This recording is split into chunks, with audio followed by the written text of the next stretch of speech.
Hi friends, आप सभी कैसे हो। आशा करता हूं कि आप सभी अच्छे होंगे। आपका हमारे चैनल वीके जाटोल क्लासेस में स्वागत है। आज के इस वीडियो में हम 26 दिसंबर 2025 के मुख्य करंट अफेयर्स और उसके एक्सप्लेन के बारे में चर्चा करेंगे। प्रश्न नंबर 1, प्रधानमंत्री नरेंद्र मोदी ने हाल ही में किस राज्य के नादिया जिले में 2 राष्ट्रीय राजमार्ग परियोजनाओं का उद्घाटन और शिलान्यास किया? ए. पश्चिम बंगाल, बी. ओडिशा, सी. बिहार, डी. झारखंड। दोस्तों, आपका सही आंसर ऑप्शन नंबर ए, पश्चिम बंगाल होगा। बंगाल का दौरा। प्रधानमंत्री नरेंद्र मोदी आज पश्चिम बंगाल के नदिया जिले रानाघाट के दौरे पर हैं। यहां वे लगभग 3,200 करोड़ रुपए की 2 बड़ी नेशनल हाईवे परियोजनाओं का उद्घाटन और शिलान्यास करेंगे। कनेक्टिविटी में सुधार। इन प्रोजेक्ट से कोलकाता और सिलीगुड़ी के बीच यात्रा का समय 2 घंटे कम हो जाएगा, जिससे व्यापार और पर्यटन को बढ़ावा मिलेगा। चुनावी सरगर्मी। बंगाल में अगले साल होने वाले चुनावों के लिहाज से ये दौरा काफी अहम माना जा रहा है, जहां पीएम मोदी जनसभा को भी संबोधित करेंगे। असम को बड़ी सौगात। बंगाल के बाद पीएम मोदी असम जाएंगे, जहां वे 15,600 करोड़ रुपए के प्रोजेक्ट्स की शुरुआत करेंगे। गुवाहाटी एयरपोर्ट। इसमें गुवाहाटी के लोकप्रिय गोपीनाथ बारदोलोई एयरपोर्ट के नए टर्मिनल भवन का उद्घाटन शामिल है, जिसकी क्षमता सालाना 1.3 करोड़ यात्रियों की है। खाद कारखाना। साथ ही वे डिब्रूगढ़ में 10,600 करोड़ की लागत वाले अमोनिया यूरिया फर्टिलाइजर प्रोजेक्ट का भूमि पूजन भी करेंगे। प्रश्न नंबर 2, हाल ही में अमेरिका ने सीरिया में इस्लामिक स्टेट ISIS के ठिकानों पर किस नाम से सैन्य ऑपरेशन लॉन्च किया है? A. Operation Black Hawk, B. Operation Hawkeye, C. Operation Freedom Shield, D. Operation Desert Strike. दोस्तों, आपका सही answer option number B, operation Hawkeye होगा। बदले की कार्रवाई। अमेरिका ने सीरिया में ISIS के ठिकानों पर ऑपरेशन हॉकाई लॉन्च किया है। ये हमला इस महीने की शुरुआत में सीरिया में मारे गए 2 अमेरिकी सैनिकों और एक इंटरप्रेटर की मौत का बदला लेने के लिए किया गया है। 70 ठिकानों पर बमबारी। अमेरिकी वायुसेना ने मध्य सीरिया में आईएसआईएस के बुनियादी ढांचे और हथियारों के भंडार सहित करीब 70 ठिकानों को निशाना बनाया। इस हमले में F-15 जेट और अपाचे हेलीकॉप्टरों का इस्तेमाल हुआ, जिसमें जॉर्डन की सेना ने भी साथ दिया।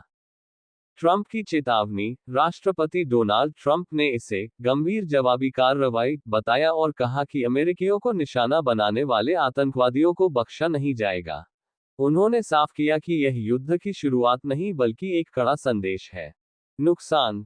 खबरों के मुताबिक इन हमलों में ISIS का एक बड़ा कमांडर और कई लड़ाके मारे गए हैं। अमेरिकी रक्षा मंत्री पीट हेगसेथ ने कहा कि अमेरिका अपने लोगों की रक्षा के लिए दुनिया में कहीं भी आतंकियों को ढूंढकर खत्म करेगा। प्रश्न नंबर 3, यूरोपीय संघ ने यूक्रेन को कितने अरब यूरो का ब्याज मुक्त ऋण मंजूर किया है? ए. 50 अरब यूरो, बी. 70 अरब यूरो, सी. 90 अरब यूरो, डी. 120 अरब यूरो। दोस्तों, आपका सही आंसर ऑप्शन नंबर सी, 90 अरब यूरो होगा। बड़ा फैसला। यूरोपीय संघ EU ने यूक्रेन को अगले 2 वर्षों 2026-27 के लिए 90 अरब यूरो लगभग 8 लाख रुपए करोड़ का भारी भरकम ब्याज मुक्त इंटरेस्ट फ्री ऋण देने की मंजूरी दी है। मकसद। इस सहायता का मुख्य उद्देश्य यूक्रेन की सैन्य और आर्थिक जरूरतों को पूरा करना है, ताकि वह युद्ध के बीच अपनी अर्थव्यवस्था और सुरक्षा को बनाए रख सके। फंडिंग। ये पैसा यूरोपीय संघ द्वारा अंतर्राष्ट्रीय पूंजी बाजारों से कर्ज लेकर जुटाया जाएगा। रूस पर दबाव। EU ने यह भी साफ किया है कि यूरोप में जब्त 210 अरब यूरो की रूसी संपत्ति तब तक फ्रीज रहेगी जब तक रूस युद्ध के नुकसान की भरपाई नहीं करता। भविष्य में इसी रूसी संपत्ति का उपयोग इस कर्ज को चुकाने के लिए भी किया जा सकता है। प्रतिक्रिया। यूक्रेन के राष्ट्रपति जेलेंस्की ने इस फैसले का स्वागत करते हुए इसे भविष्य की रक्षा के लिए एक बड़ा कदम बताया है। यह फैसला अमेरिकी राष्ट्रपति डोनाल्ड ट्रंप की हालिया टिप्पणियों के बाद यूरोपीय एकजुटता दिखाने के लिए भी अहम माना जा रहा है। प्रश्न नंबर 4, राष्ट्रपति द्रौपदी मुर्मू ने राज्य लोक सेवा आयोगों के अध्यक्षों के राष्ट्रीय सम्मेलन का उद्घाटन किस शहर में किया? A. Nai Delhi, B. Hyderabad, C. Bengaluru, D. Chennai. दोस्तों, आपका सही answer option number B, Hyderabad होगा।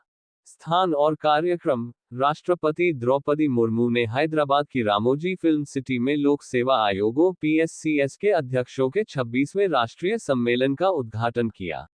पारदर्शिता पर जोर। राष्ट्रपति ने भर्ती प्रक्रियाओं में तेजी लाने और पारदर्शिता बनाए रखने की आवश्यकता पर बल दिया।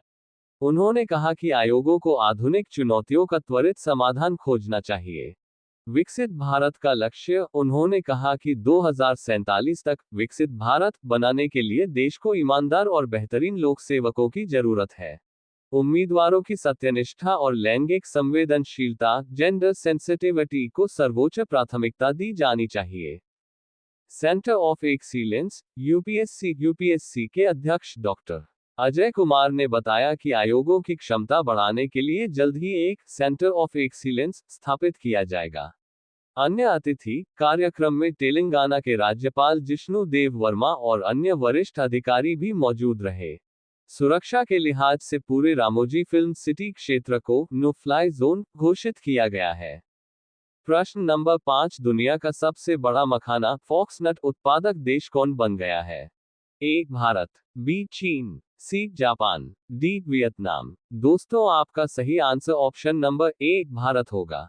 प्रश्न नंबर 6, 11वां नेपाल वुड इंटरनेशनल एक्सपो 2025 का आयोजन किस शहर में किया गया? A. Pokhara, B. Lalitpur, C. Kathmandu, D. Birgunj. दोस्तों, आपका सही answer option number C Kathmandu होगा। कहां और कब? काठमांडू के भरिकुटी मंडप में आयोजित 3 दिवसीय 11वां नेपाल वुड इंटरनेशनल एक्सपो और Nepal interior and furniture expo रविवार को सफलतापूर्वक संपन्न हो गया। प्रदर्शनी की झलक। इस मेले में 100 से अधिक स्टॉल लगाए गए थे, जिसमें स्वदेशी और अंतर्राष्ट्रीय ब्रांडों के लकड़ी, फर्नीचर, इंटीरियर डिजाइन और मशीनरी से जुड़े उत्पादों का प्रदर्शन किया गया। मुख्य उद्देश्य। इस एक्सपो का मुख्य उद्देश्य नेपाली बाजार में विश्व स्तरीय तकनीक और आधुनिक मशीनों को पेश करना था, ताकि स्थानीय उद्योगों की कार्यक्षमता और गुणवत्ता में सुधार हो सके। विशेष आकर्षण। कार्यक्रम के दौरान interior designers association of Nepal द्वारा 2 दिवसीय सेमिनार और वर्कशॉप भी आयोजित की गई, जिसमें विशेषज्ञों ने उद्योग के नए ट्रेंड्स पर चर्चा की। इस मेले में बड़ी संख्या में आर्किटेक्ट्स, इंजीनियर्स और घर बनाने की योजना बना रहे लोगों ने हिस्सा लिया। आयोजकों के अनुसार यह एक्सपो नेपाल के लकड़ी और फर्नीचर उद्योग के आधुनिकीकरण में एक मील का पत्थर साबित होगा। प्रश्न नंबर 7, सशस्त्र सीमा बल (SSB) का 62वां स्थापना दिवस हाल ही में किस तारीख को मनाया गया? ए. 19 दिसंबर 2025, बी. 20 दिसंबर 2025, सी. 21 दिसंबर 2025, डी. 22 दिसंबर 2025। दोस्तों, आपका सही आंसर ऑप्शन नंबर बी 20 दिसंबर 2025 होगा। प्रश्न number 8, BWF world tour finals 2025 में भारतीय पुरुष युगल जोड़ी सात्विक साईराज रनकीरेड्डी और चिराग शेट्टी ने कौन सा पदक जीता? ए. स्वर्ण पदक, बी. रजत पदक, सी. कांस्य पदक, डी. कोई पदक नहीं। दोस्तों, आपका सही आंसर ऑप्शन नंबर सी कांस्य पदक होगा। प्रश्न नंबर 9, ऑनलाइन ठगी रोकने के लिए कोड़े मारने की सजा वाला नया कानून किस देश ने बनाया है? A. Bharat, B. Singapore, C. Malaysia, D. Thailand. दोस्तों, आपका सही answer option number B Singapore होगा। सजा का ऐलान। सिंगापुर सरकार ने ऑनलाइन ठगी स्कैम्स को रोकने के लिए नया कानून बनाया है। अब दोषियों को जेल और जुर्माने के साथ साथ कोड़े मारने केनिंग की सजा भी दी जाएगी। कब से लागू? यह नया नियम 30 दिसंबर से प्रभावी होगा। कितनी सजा? ठगी के बड़े सिंडिकेट चलाने वालों को 6 से 24 कोड़े तक मारे जा सकेंगे। वहीं जो लोग अपना बैंक अकाउंट ठगी के लिए इस्तेमाल करने देते हैं, उन्हें भी 12 कोड़े तक की सजा मिल सकती है। क्यों लिया फैसला? सिंगापुर में 2020 से 2025 के बीच करीब 1.9 लाख ठगी के मामले आए, जिनमें लोगों के 3.7 अरब डॉलर डूब गए। देश में होने वाले कुल अपराधों में 60% हिस्सा केवल ठगी का है। संदेश। सरकार का मकसद अपराधियों के मन में डर पैदा करना और लोगों की मेहनत की कमाई को सुरक्षित रखना है।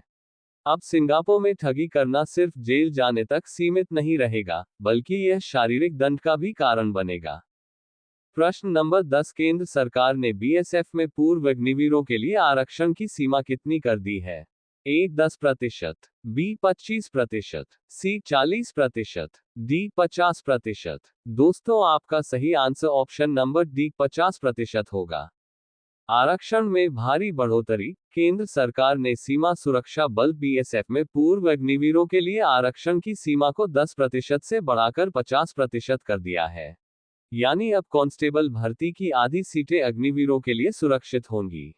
फिजिकल टेस्ट से मुक्ति। पूर्व अग्निवीरों को अब बीएसएफ में भर्ती के लिए किसी भी तरह का फिजिकल स्टैंडर्ड टेस्ट पीएसटी या फिजिकल एफिशिएंसी टेस्ट पीएटी देने की जरूरत नहीं होगी। आयु सीमा में छूट। अग्निवीरों के पहले बैच के उम्मीदवारों को अधिकतम आयु सीमा में 5 साल की छूट मिलेगी, जबकि बाद के बैचों को 3 साल की राहत दी जाएगी। भर्ती प्रक्रिया। ये भर्ती 2 चरणों में होगी। पहले चरण की 50% सीटें केवल पूर्व अग्निवीरों से भरी जाएंगी। अगर सीटें खाली रहती हैं, तो दूसरे चरण में एसएससी के माध्यम से आम उम्मीदवारों के साथ इन्हें भरा जाएगा। उद्देश्य। इस फैसले का मुख्य उद्देश्य 4 साल की देश सेवा के बाद युवाओं को एक स्थायी और सुरक्षित करियर देना और सेना के अनुभवी युवाओं का लाभ सुरक्षा बलों को दिलाना है। अब ये प्रश्न आप लोगों के लिए। आप सभी लोग इसका आंसर कमेंट बॉक्स में जरूर बताएं। अंडर 19 एशिया कप 2025 का खिताब किस देश ने जीता है? A Bharat, B Pakistan, C Sri Lanka, D Bangladesh. Last video के प्रश्न का आंसर हमने आपसे पूछा है कि हुरुन इंडिया 2025 के अनुसार सेल्फ मेड अरबपतियों की सूची में प्रथम स्थान किसने प्राप्त किया है? A Gautam Adani, B Mukesh Ambani, C Deepinder Goyal, D Radhakrishna Damani. दोस्तों आपका सही answer option number C Deepinder Goyal होगा। यदि दोस्तों आपको हमारा यह वीडियो अच्छा लगा हो तो वीडियो को लाइक शेयर जरूर करें, साथ ही हमारे चैनल वीके जाटोल क्लासेस को सब्सक्राइब जरूर करें ताकि हमारे चैनल पर अपलोड होने वाली प्रत्येक वीडियो का नोटिफिकेशन आप तक तुरंत पहुंच सके।